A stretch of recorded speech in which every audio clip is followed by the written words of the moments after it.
Welcome to the regular meeting of the City of Del Rio City Council. Tonight is Tuesday, January 22nd, 6 o'clock. The meeting will now come to order. Kim, would you please do the roll call? Councilmember Gensel. Here. Councilmember Clark. Here. Councilmember Lentel. Here. Councilmember Gagliotti. Here. Mayor Kerr. Here. Will you please join us for the Pledge of Allegiance?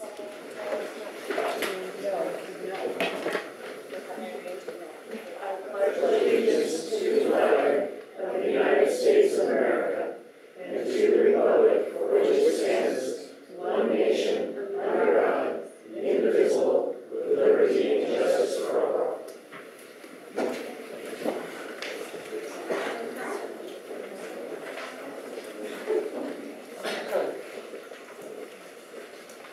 Will you pray with me for just two? Almighty God, thank you for free elections and peaceful transition of power. Let us not take those things for granted. Thank you for this good city and this city government. Please bless everybody in this room tonight and may this meeting have good results. And thank you for your presence with us. Amen. Thank you, sir. Our first order of business is our staff report.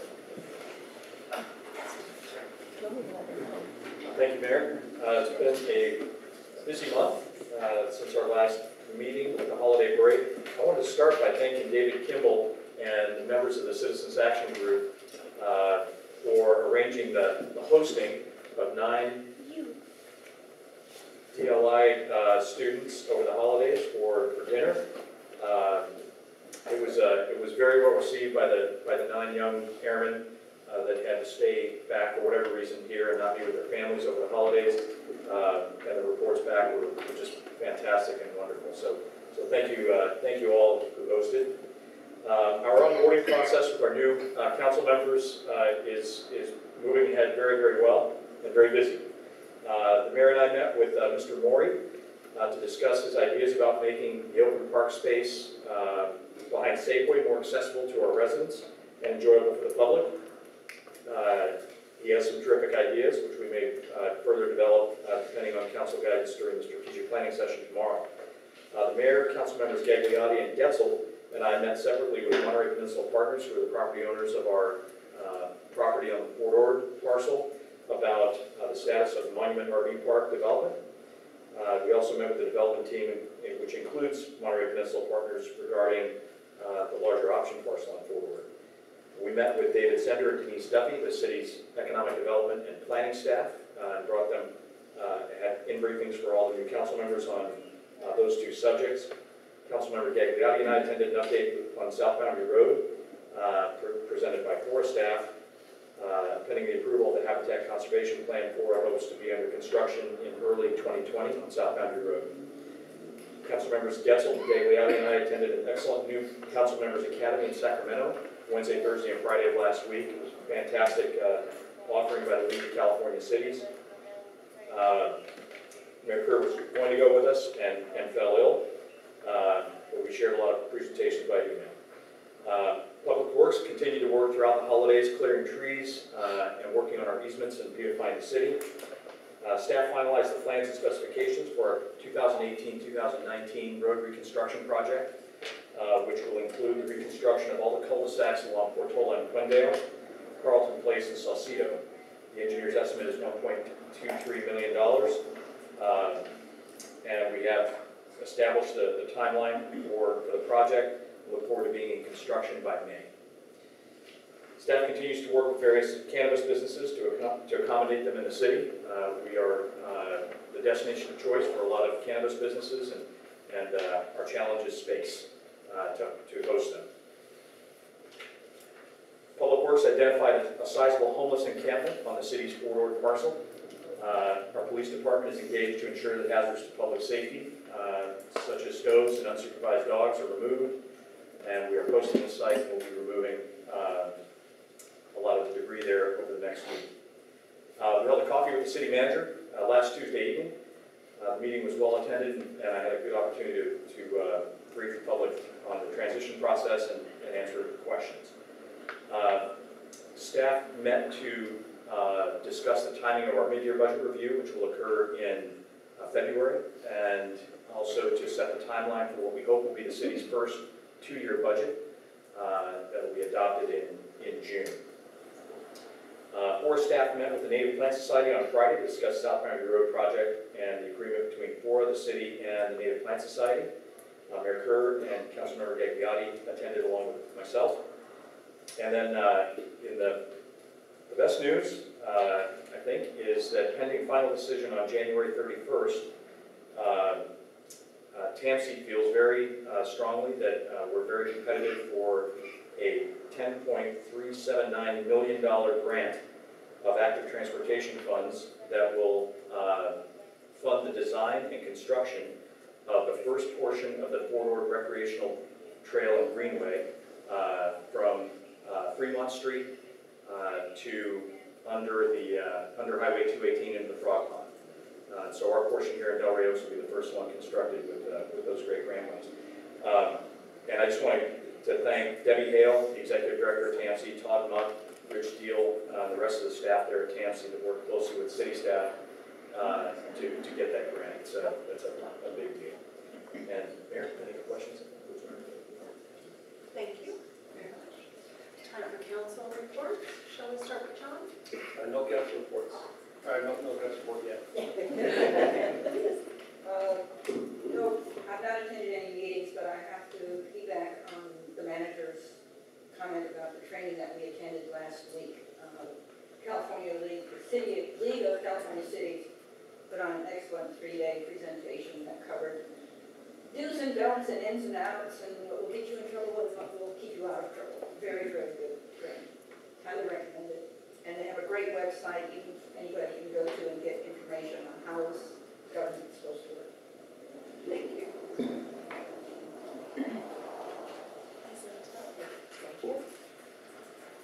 I attended the Seaside Sanitation meeting and we approved the purchase of a silver video banner in the amount of $169,337.50 with the condition that it include a 1-year warranty and a favorable report on the inspection of the vehicle. We also approved the amendment with Harrison Associates for an amount not to exceed $225,888 for project management and inspection services. When it was suggested hiring an employee rather than paying large sums of money to Harrison Associates, it was stated that the project is too far underway to consider hiring an employee. An amendment with U2 Consulting for an amount not to exceed $171,927 for engineering design support for the construction of the lift station upgrades was also approved. Community Human Services. An excellent presentation was given regarding child sexual exploitation by the staff. CSEC. Robin McCrae, who is the CEO of Community Human Services, reported that the HEAP program, HEAP, the local continuum of care coalition of homeless service providers, received $12,505,250.30, covering projects in Monterey and San Benito counties.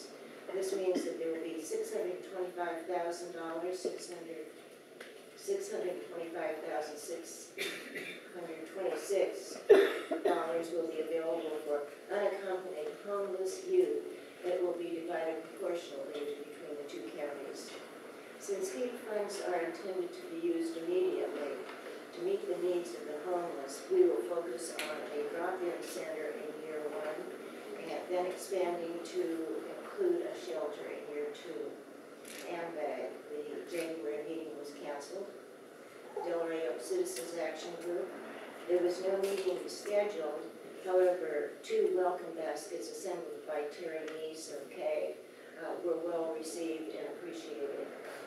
We've also been informed that there's 2 more new residents and Terry's in the process of making baskets for them.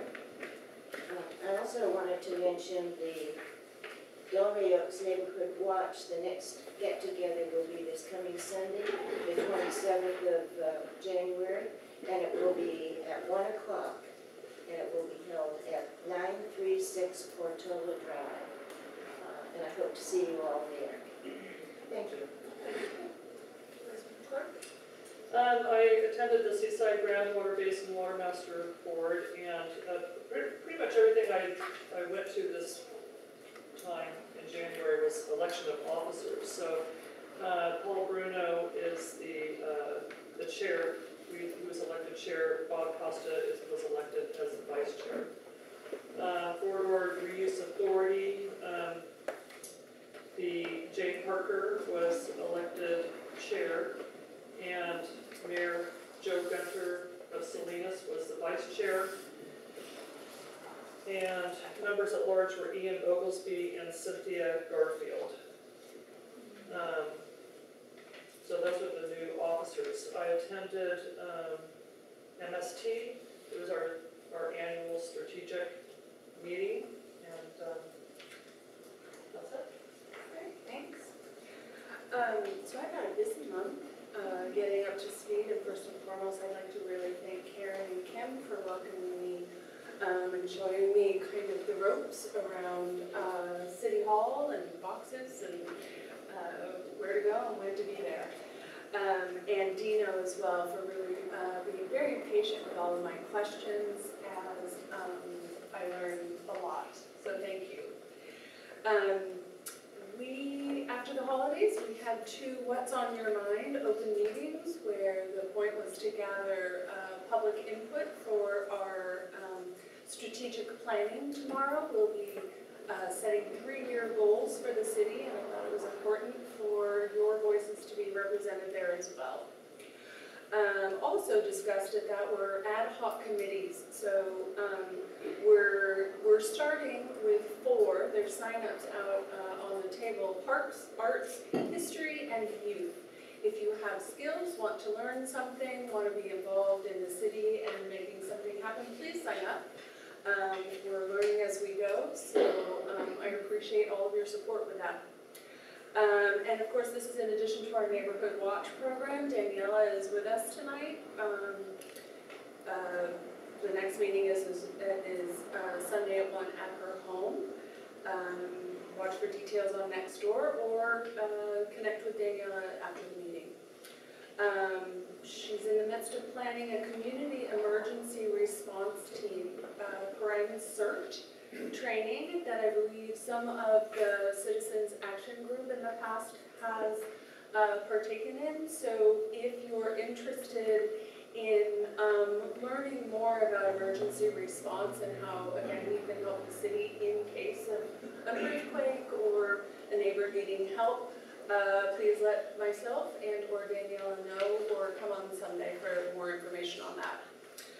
In addition to the many meetings City Manager Pick and I attended, we also met with 2 different professors at CSUME. One is a hydrologist, and we were talking about the health of our stream and ways in which we may be able to blend forces with Lori for a potential garden center expansion to make sure that our natural resources are taken well care of. The other professor was Dan Fernandez, who manages a sustainable city project for 1 year that hopefully we can discuss tomorrow at strategic planning. They will come in and they will do, they will get students from many different disciplines and their affiliated faculty to do projects based on our needs. So that's exciting. In addition, the regular mayor's meeting, Monterey Peninsula Regional Water Authority. I joined Councilman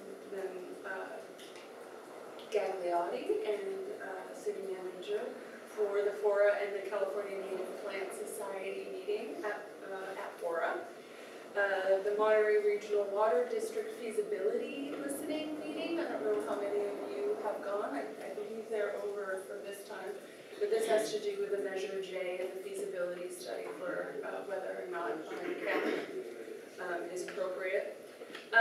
I also, just this morning, went to a Seaside Fire Department strategic planning session. So Seaside Fire is our fire providers.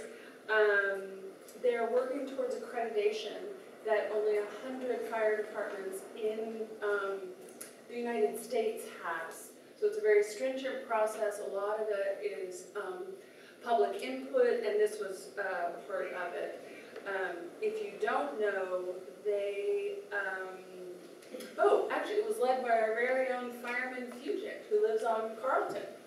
So it's a small world. They install fire alarms, Knox boxes where you can put your key in the house and only they can get access to it in case something happens to your home or business while you're not there. They will take your blood pressure check the first Friday at Oldmeyer Center. So they truly are all around fabulous guys in addition to the very serious work they do protecting us. Additionally, in the community, I attended a dear friend's 70th birthday party who lives in Delray Oaks. I attended the Women's March in Monterey on Saturday and also the Martin Luther King Jr. celebration in Seaside yesterday, which was a great celebration of his contributions. So on that, I think I'm through. So next order of business is the consent agenda. Is there?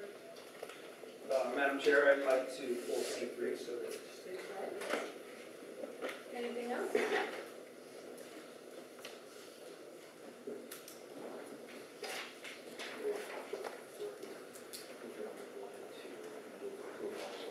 Sure. Okay. So can we have approval of the consent of the other items? motion? Or public comment? On any of the consent agenda items? Public comment closed. I'll make a motion that we approve the consent agenda without secret. I'll second. Thank you. It's moved and seconded to approve the consent agenda. Those in favor say aye. Aye. Opposed? The ayes have it. Thank you. Would you like to discuss number 3? Yes. So, Madam Chair, the Fort Reuse Authority, the Fort Board, is probably one of the most important, immediately important external boards that the city is part of, and the reason is because of its regional scope. It has authority over habitat management, water allotment, land use, infrastructure investment. FORA is one of the last remaining development agencies left in the state.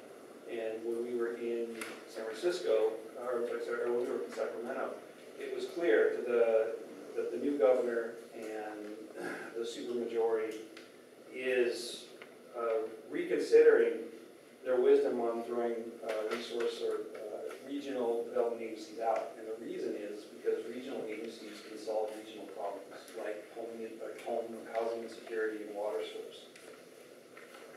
So what happens with what happens with FORA, our development agency, in the next 18 months will directly impact the future of Delray Oaks, either for the good or for the bad. But what's critical is that the city, like all the other jurisdictions, must send the best experienced and best qualified persons to that board to ensure that Delray Oaks receives its share of water, habitat protection, infrastructure investment, and water law.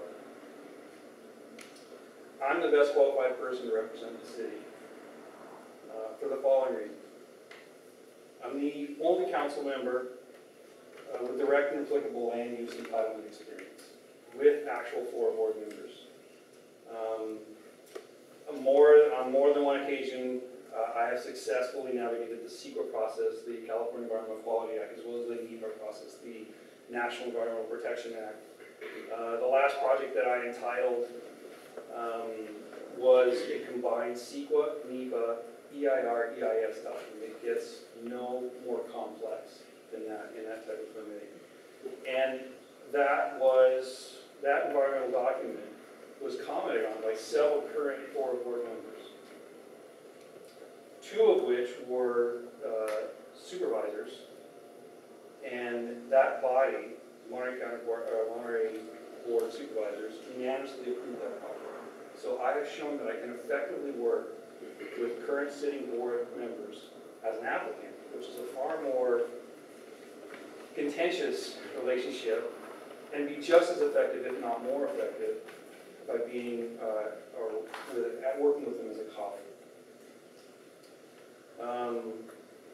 Two of the four primary directives the Fort has is to provide for the reuse and redevelopment in many ways that enhance the economy, the quality of life of Monterey Bay community, and maintain and protect unique environmental resources of the area. So being a utility scale renewable energy developer, in order to be good at that, you have to be able to thread the needle of commerce and conservation. You want to build the largest renewable energy project you can because you want to offset the greatest amount of carbon that you possibly can. Also, the largest project, the larger projects are cheaper and they generate more revenue, but they come with a cost. They come with a cost in terms of impact. They have greater impacts to wildlife. They have greater impacts to wildlife corridors and viewshed. I have shown and proven very successfully how to navigate that. That is a unique qualification that meets an existing 4 directive. And the last thing is, the last reason is that I have spent the last 6 years now, as a member of the leadership team of this city. I was on the planning commission for 5 years and I chaired it for the last 3. So I've shown, or have a proven history of working with past city councils and now current city council and staff. So to summarize, I have all of the land use experience that's needed to be on that board. I do not have to learn that part of it, which is great. It was an enormous learning curve. There is no way to learn it other than experience it. 2, I have already proven to have, I've already proven that I can work with the directives within FORA. I've proven to do that. And 3, I've worked with the city. I have the experience of working with the city. So given all of that, I'm certain that I will best represent the positive qualities of the residents of Delray Oaks, and I will advocate strongly for the city's best interests. And so for those reasons, I think that I am the best person to be on the board. Thank you. Any other council comments? Yes, I'm in total agreement with putting John as the representative of FORA because of all the reasons he stated. And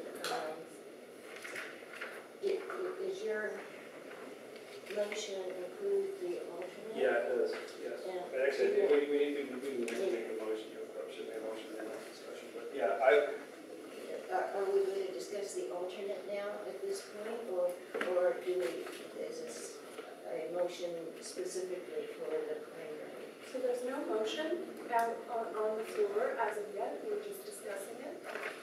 So do you have a motion? I have a motion. Okay, can we let everyone else speak first and then I'll come back?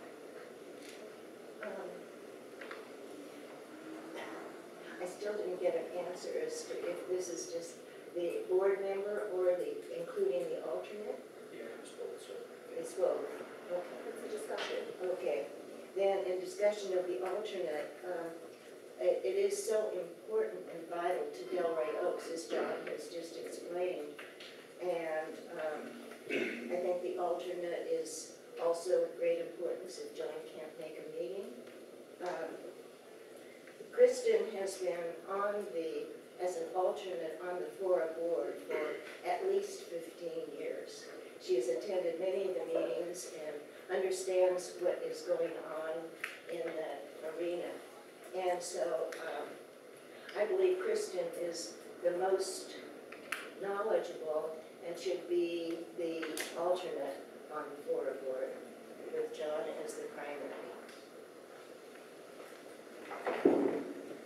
I've gotten to know John only in the last few months, but his technical knowledge and understanding of acronyms, simple acronyms and entitlements and the ins and outs and how to get, I think his experience, we are coming at a critical point for FORA. FORA may be gone in 18 months, and it's all going to land in our lap, or we'll have a FORA light. Again, more of the requirements and responsibilities that FORA covers will land in our lap, and I think that having John in his vast experience as a developer of reusable energy and working with both state and federal environmental rules and regulations is what the city needs on the FORA board. And as far as, again, going back to the 18 months, this critical period of FORA, having the continuity and longevity of Vice Mayor Clark as an alternate, I think is vital. The other thing I have to add is that I know that John has attended actually even more meetings than myself in the last 2 months. So I believe that he is up to date on what's going on before. So my decision to put my name as a representative for the FORA board is based on 3 points. One, the mayor has been our city's FORA representative for over the last 10 years. The city council considers the FORA's role as so significant that they did appoint them and they agreed that the mayor was the representative for the last 10 years. And finally, taking those 2 into consideration, continuing the mayor as the appointed representative respects our history with FORA, a principle I believe that honors the voters that elected me mayor. So, is there a motion? Yeah, I'd like to make a motion. Excuse me, public comment. Discussion done. I would say that, I'll make just one point. I absolutely recognize that, that the mayor has been the FORA board, is the FORA board representative for Delray Oaks for the last 10 years. That's not due to title, that's largely due to influence and experience. And that's been very evident in his stewardship there. I mean, he's done great work for the city on that board, and that's totally become that was totally, or he was successful in that endeavor because of his experience and because of his influence. And I think I will be coming to that FORA board with that experience, and from that experience, be able to build that influence. I have another comment also. In the packet today, there is the appointment of vice mayor. There is a recommendation, and this, I'm going to quote from it, and it's my understanding that the mayor has approved this to be in the packet. And it says the California Government Code requires the appointment of a mayor pro tem or vice mayor to serve in the absence of the mayor. Councilmember Clark is the most experienced and long-serving council member on the council and is highly qualified to serve in this capacity. And so I think right there our mayor has stated that experience is important, and that's why I'm supporting John as the board member and Kristen with her experience as the alternate. Any other comments before we go to public? Any public comments?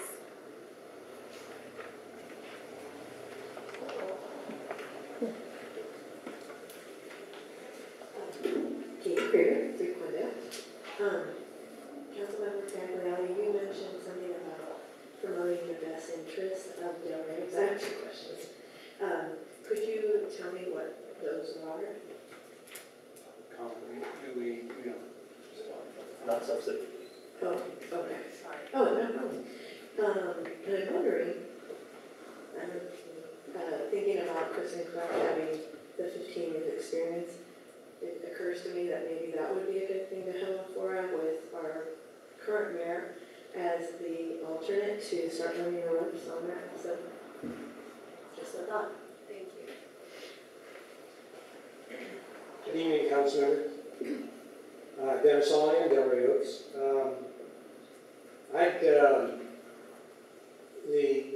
The next 2 years for us just really critical. I know you all appreciate that, and I don't have any doubt at all that our mayor is capable of stepping up to this job. However, I think that I would recommend that you let John take his seat, have John fill his seat because of his previous experience. And I think it's totally appropriate that you be the alternate. I personally don't have any issue with that. It's just that there's, if you've been to a forum meeting, these people, there are some very clearly, there's a lot of opinion going around in those meetings, and we need to have factual information, logical thinking going on there. John has this business background and his environmental experience. I think it's totally appropriate for the floor board.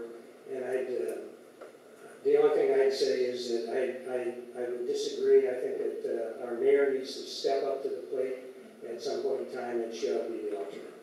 Those are my thoughts. Thank you.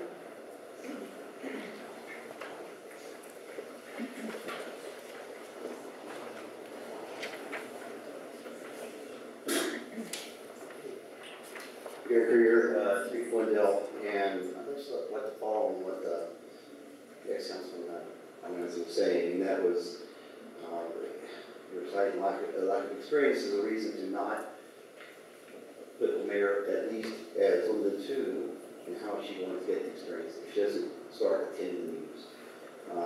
There was an election. Elections have consequences.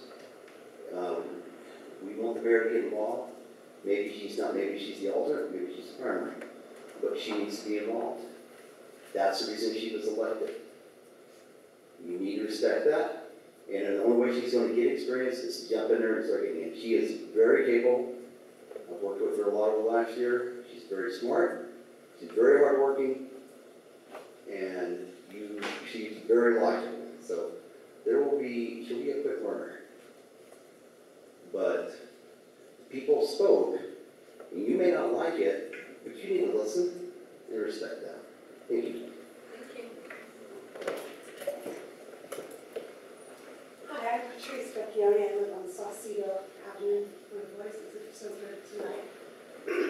I think it's very important that our representative on the Fora board be an environmentalist.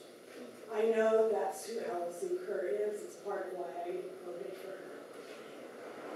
Our city came out during this election, and we made our voices known in a very strong manner by voting for Allison Kerr. I feel strongly that you should be the representative or the alternate, preferably the representative on the Fora board. Thank you. Thank you. Any other public comment?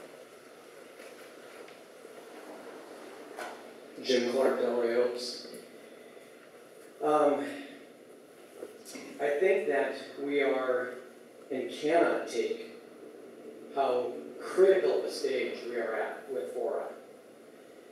And there will be many opportunities down the road for us to involve our mayor and help her come along the lines that had she been involved with the planning commission, had she been involved with the city council, she would have the opportunity. But I would love to see right now people involved with Fort Ord representing our city that have the capability to get us what we deserve as a city.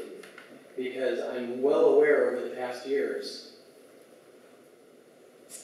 the decisions that have been made, and that there is a very small precipice here where we can get what we want to have happen in Port Orford that is necessary for the successful implementation of the city down the road. And without income coming in, we will never see our power lines and stuff underneath the ground. We will never have money to make improvements in the city. And what's set aside for Port Orford and planned for the city for many, many years. If that doesn't happen, then we're going to be right back, well, it just needs to happen. And so my recommendation is that we go with what Councilmember Gagliardi proposed. Thank you. Greetings, Bernice Harris, The Oaks. I would just like to add my input and feedback as well, that I do feel for a younger generation of Delray Oaks that it is incredibly crucial that we respect, we understand our environment, and that the people in power, the people making the decisions, are people that have that in the forefront of their minds. While I appreciate experience, while I appreciate connections, networking, all of that is something that I believe our mayor is capable of, perhaps in record time to some. But I would really just like to add that feedback that it is crucial to keep our younger generation engaged, and likewise respect the fact that we're leaving this town in our hands, and I would just like to see the best possible people taking care of that. Thank you. I was just wondering, in my mind, I'm thinking, my husband was on Fora. Before Fora was forged, he was part of it and then created Fora. He was a newcomer. He had no experience, but he worked it. He was on Fora board for 12 years and started working. Now, every mayor who was sitting there, now, no experience with Fora, went on the Fora board. I wonder what's the difference now here. Anybody can learn. And I just want to say, every mayor had no experience with Fora, but yet he went on the Fora board. Thank you, Amy. Hi, Susan Rexel Conan at Street Dave Carlton Drive. Good evening, everyone. I just want to say that I stand in solidarity with Allison because we have spent a lot of time talking and I know where she stands. And I know that I really, really feel confident that if she is a steward of our environment, that she'll do an awesome job. Thank you. Any other public comment? Public comment is closed. Do we have a motion? I'd like to make a motion that I am the principal for board representative of Kristen Clark Field. I second the motion. And Madam Mayor, if I may clarify, does the motion include the approval of all the other? That's correct. Okay, it is moved and seconded to change the appointment to the Fora board from myself to Congressman. I'm giving you a big Councilman Gagliardi and Deline Gagliardi from the alternate to Vice Mayor Clark. All those in favor say aye. Aye. Opposed? No. The ayes have it. All right, on to the next item of business is the presentation about the Brown Act from our city attorney.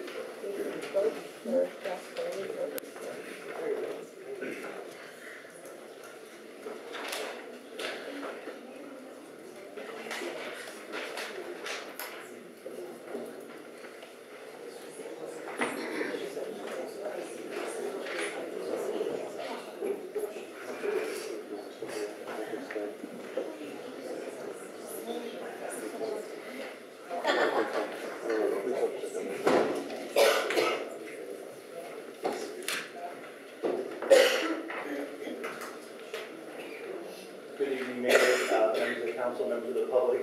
I've been asked to present on the Brown Act, which is the open meeting law of California. I've got a few slides prepared. I think with any luck, we'll be out of here about by 9:30 or so. So the Brown Act is the open meeting law. It's found in the California Government Code, and this is the sort of the preamble of the Brown Act. The people of the state do not yield their sovereignty to the agencies which serve them. The people, in delegating authority, do not give their public servants the right to decide what is good for the people to know and what is not good for them to know. And this is the general rule regarding the Brown Act, and that is that all meetings of the legislative body of a local agency shall be open and public, and all persons shall be permitted to attend any meetings of the legislative body of the local agency except as otherwise provided in this chapter, and we'll get into some of those exceptions there. So what is covered by the Brown Act? The Brown Act requires all meetings of the legislative body of a local agency to be open and public. As you know, that means open meetings, noticing, agenda, that type of thing, which we'll get into. The City Council, of course, is the legislative body for the city. The Brown Act also covers commissions, for example, the planning commissions and committees of the city are also covered. So those that are created by the city, composed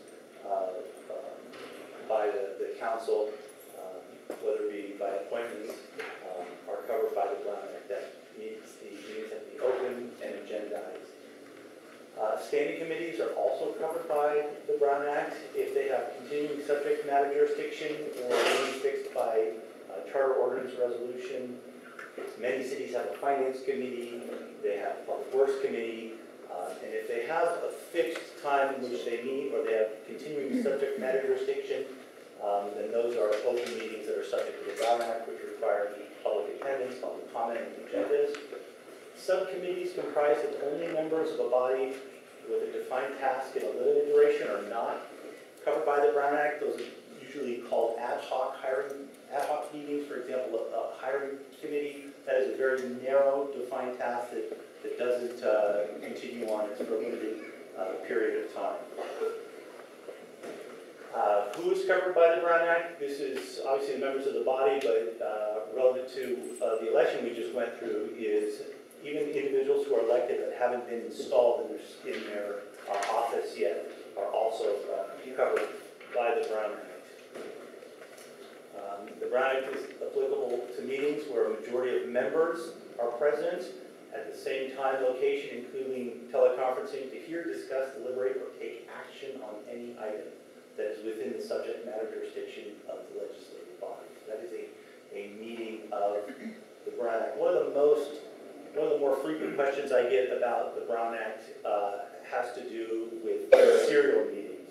So here we have a quorum, we're all here, we're at a noticed meeting, but what happens when council members see each other down at the Safeway and they start talking about what's going on with city business? And so there's two types of meetings that you have to watch out for, and those are called daisy chains, or it's sometimes called the telephone game, where one council member will call the other will call and say, "You'll never believe what they just told me," and on down the line. The other is a hub and spoke meeting, and that is maybe a member of the council calling the other council members, building a consensus to support or oppose something, or the other one may be a staff member acting as the hub. And one of the important things to remember is, and I've heard said is, well, we didn't really come up with anything, so it wasn't, that should be a problem, should it? Well, indeed, there's no collective concurrence requirement. All it covers is to discuss, deliberate, or take action. So it's really talking about any city business outside of a publicly noticed meeting is prohibited. Frequently, when I see a reply all, I get a little nervous. If an agenda comes out and I see a reply all, it's just, you've got to be aware of that, because that's a real easy way to get in trouble. Say, this looks great, can hardly wait to discuss X, Y, Z, I think it's a great idea, reply all. That's a violation. And the other one that we're seeing more and more of is social media, and there's some case law on the East Coast that says, even liking a story or an idea by someone else is an affirmative act, and can constitute discussion on an item that's within the jurisdiction of the city. So, related to that is we have circumstances that are not considered a meeting under the Brown Act. And back to the serial meeting we just discussed, inquiry, at least to my office, is, am I, can I talk with my constituents? Can I talk with staff? Can I talk with other folks? And if they can, and at least with constituents, there's probably an obligation to do that. So that is not a serial meeting because there's not other members of the legislative body. And the other one is the staff briefings, and the example I always give is the city council gets the packet, and invariably there's questions of the city manager, the finance manager, or whoever it might be. So explaining that, the city manager having the individual conversations is completely acceptable, as long as the city manager or whoever it is doesn't become the hub and saying, well, I talked to A, they think this, I got A, the same question. As a matter of fact, we came out that. So as long as that keeps, those conversations are discreet, you're okay. Another area we get frequent questions are, can we all go to the City of Seaside Council meeting? Can we all go to the Planning Commission meeting? Because we want to hear what goes on. We're all going to be at the reception for the XYZ. Can we go to that? And the answer is yes, you can. There's exceptions there, of course, with the proviso that city business is not discussed among the council members. So you can attend. If it's, for example, the Planning Commission, as long as you're there and you're observing. And then a specific exception is grand jury hearings where you're called in to talk with the grand jury. The Brown Act discusses several types of meetings. Regular meetings are the ones that are that take place pursuant usually to the city code. In Delray Oaks, it's 2.04.010, and that's establishing the fourth Tuesday of each month at 6 p.m. So that's what you call a regular meeting. Special meetings can be called at any time to discuss discrete items of business, and I know you're wondering about the noticing provisions, and I'll get to that in just a second. And then emergency meetings, where you're clearly trying to gather people up because of some, usually, the examples are labor strikes and earthquakes, and really an emergency meeting, not, trivial matters. It really has to be a bona fide emergency to discuss.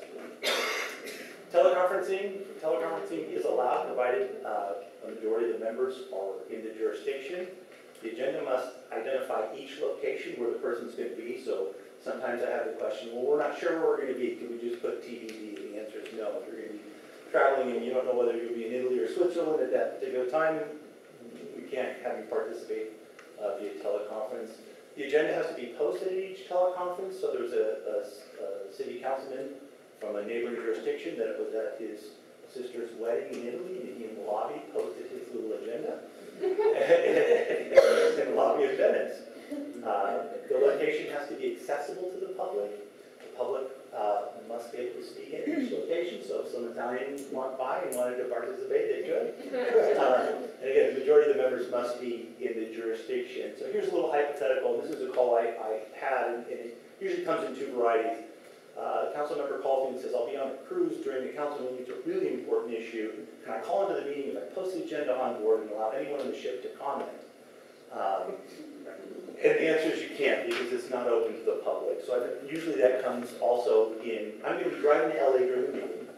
Can I just call into the meeting and participate? And unfortunately, because those aren't open to the public, it's not permissible. So it's a distinction between, never mind the Venice hotel room, which is pretty open to folks, and a cruise or on a ship. Agendas pretty much take care of the noticing requirements under the Brown Act. Regular meetings are 72 hours notice, special meetings are 24-hour notice. Emergency meetings are generally not. If the media has requested notice for regular meetings or special meetings, you got to give them a call and wait at least an hour to discuss. The agendas have to be posted in publicly accessible locations 24/7. That's usually City Hall and a few other spots throughout the city. If the city has a website, as Delray Oaks does, then it also has the obligation to post the agenda on there.